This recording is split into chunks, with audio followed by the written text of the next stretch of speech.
Bismillahirrahmanirrahim. Assalamualaikum warahmatullahi wabarakatuh. Alhamdulillahirrabbilalamin. Pada kesempatan ini kita berjumpa dalam perkuliahan online dengan materi yaitu laporan neraca. Baiklah, mahasiswa-mahasiswi sekalian, kita mulai saja. Tentang neraca keuangan, pengertian, bentuk, jenis, dan contohnya. Pengertian neraca keuangan. Neraca keuangan adalah salah satu dari 5 komponen laporan keuangan yang berfungsi menunjukkan posisi aset, modal, dan kewajiban perusahaan.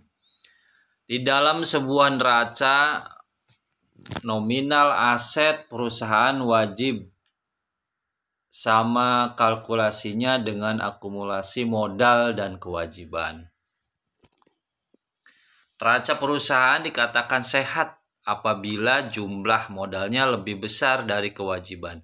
Jika sebaliknya, itu artinya keuangan perusahaan dalam keadaan tidak sehat karena sebagian besar aset perusahaan dibiayai oleh hutang.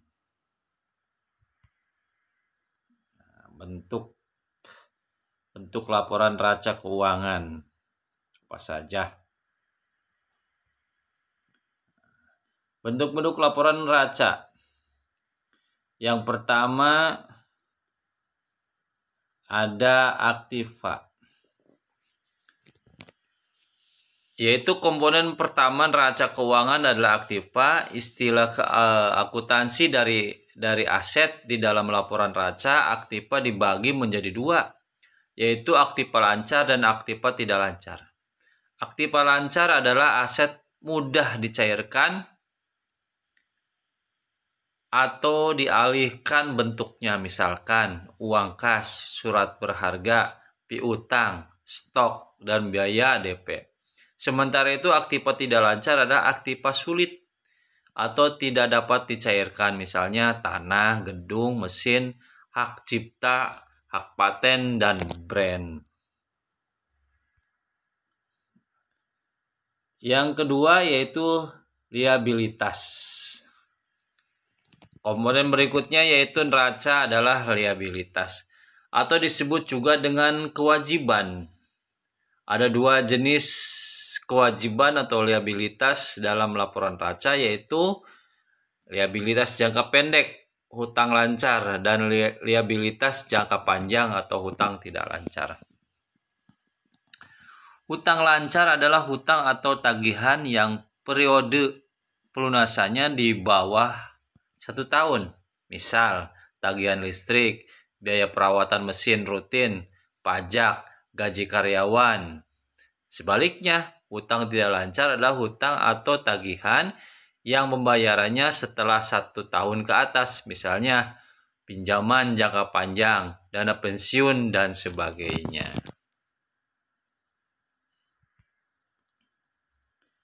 Ada lagi ekuitas. Komponen terakhir laporan neraca adalah ekuitas atau bahasa lainnya modal. Seperti namanya, modal adalah sejumlah kekayaan yang dimiliki perusahaan, baik dari pemilik maupun investor. Ekuitas dapat terbagi menjadi 2 jenis, yaitu saham disetor dan laba ditahan. Macam-macam laporan neraca apa saja nih laporannya? Sebelum membahas cara membuat neraca keuangan, kita akan membahas dulu 2 macam neraca paling umum yang dipakai di perusahaan, yaitu neraca stafel dan skontro. Selengkapnya tentang macam-macam laporan neraca adalah sebagai berikut. Laporan neraca bentuk stafel. Laporan neraca stapel memiliki bentuk memanjang, ya. Kita nanti lihat bentuknya bagaimana. Memanjang ke bawah dengan peletakan akun di sebelah kiri dan nominalnya di sebelah kanan. Di dalam neraca stapel, aktiva, liabilitas, dan ekuitas diletakkan berurutan ke bawah dan hanya dipisahkan dengan spasi. Neraca bentuk ini paling cocok digunakan perusahaan dengan jumlah akun banyak. Contoh neraca keuangan berbentuk stapel yaitu berikut ini. Kita lihat contohnya saja ya. Nah, seperti ini. Nanti yang terakhir kita bagaimana cara membaca laporan keuangan ini. Yang terakhir nanti ya. Kita lihat saja ini contohnya. Stapel. Jadi memanjang dari atas ke bawah. Yang kedua, laporan neraca bentuk sekontro. Sementara itu neraca sekontro memiliki bentuk memanjang ke samping ya, yang kalau tadi ke bawah, sekarang ke samping. Dengan akun aset, kewajiban, dan ekuitas yang dipisahkan menjadi dua lajur. Akun aset ada di lajur pertama, paling kiri, diikuti dengan nominal, sedangkan akun kewajiban dan ekuitas beserta nominalnya ada di lajur kedua. Neraca sekontro paling cocok digunakan usaha dengan jumlah akun sedikit, misalnya UKM, karena bentuknya lebih ringkas.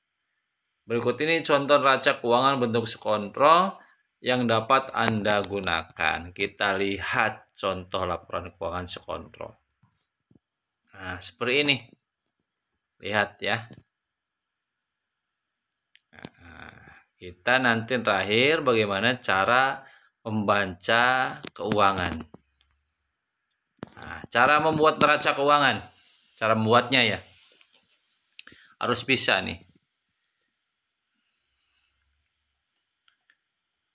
Selanjutnya kita akan membahas cara membuat neraca keuangan, baik itu neraca stafel maupun sekontro. Apapun bentuk neracanya, data-data yang ada, yang Anda perlukan, yang lebih jelasnya lakukan langkah-langkah yang di bawah ini.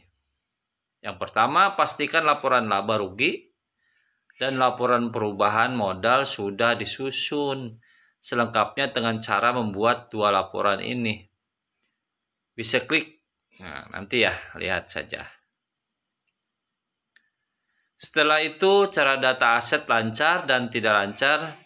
Berikut nominalnya, nominal valuasinya. Lalu jumlahkan seluruhnya. Yang ketiga, begitu neraca bagian aset selesai, Anda bisa mulai menyusun neraca bagian kewajiban dan ekuitas. Pastikan perhitungan kewajiban dan ekuitas sesuai dengan jumlah aset Anda. Yang keempat, saat menghitung ekuitas, pastikan Anda sudah punya data berapa saham yang disetor dan laba ditahan yang Anda perperiodik laporan tertutup. Saham ya, disetor adalah pertambahan dana dari investor, sedangkan laba ditahan adalah laba sisa setelah diambil free atau dibagikan ke investor. Dan yang kelima, pastikan akun aset dan akun kewajiban plus ekuitas punya angka balance seimbang ya, sama persis. Jika tidak, cara di mana plus minusnya dan ulang perhitungan dari awal. Nah, cara membacanya tadi ya. Setelah membahas cara membuat neraca keuangan, kali ini kita akan membahas cara membacanya. Bagaimana cara membacanya? Kita ambil simulasi dari contoh neraca keuangan PT Jaya Purnama sebagai berikut. Cara membaca neraca keuangan milik PT Jaya Purnama adalah sebagai berikut. Jumlah aset PT Jaya Purnama per 30 April ya. Kita pertama dari atas 30 April 2021 adalah sebesar 558,31 juta rupiah. Nah, kita lihat ke bawah jumlahnya. Dengan kewajiban berupa utang usaha sebesar 272,8 juta. Ya. Ke atas nih kewajiban jangka pendek. Dan ekuitasnya sebesar 285,5 juta. Ekuitasnya. Ini artinya 48,8% aset perusahaan ya, aset perusahaan tersebut dibiayai oleh kewajiban jangka pendek, sedangkan 51,14% dibiayai modal perusahaan sendiri. Ya, kita lihat selanjutnya. Idealnya nilai kewajiban jangka pendek plus jangka panjang tidak melebihi 50% dari jumlah ekuitas. Ini artinya kondisi keuangan PT Jaya Sampurna masih baik atau bagus. Karena belum melebihi 50%. Akan tetapi 48,86% aset dibiayai oleh hutang jangka pendek. Nah, ya, 48%-nya itu dibiayai oleh hutang jangka pendek yang pelunasannya kurang dari 1 tahun. Sehingga dalam waktu beberapa bulan ke depan, perusahaan harus mencari cara melunasi hutang ini dengan cepat. Nah, itu ya.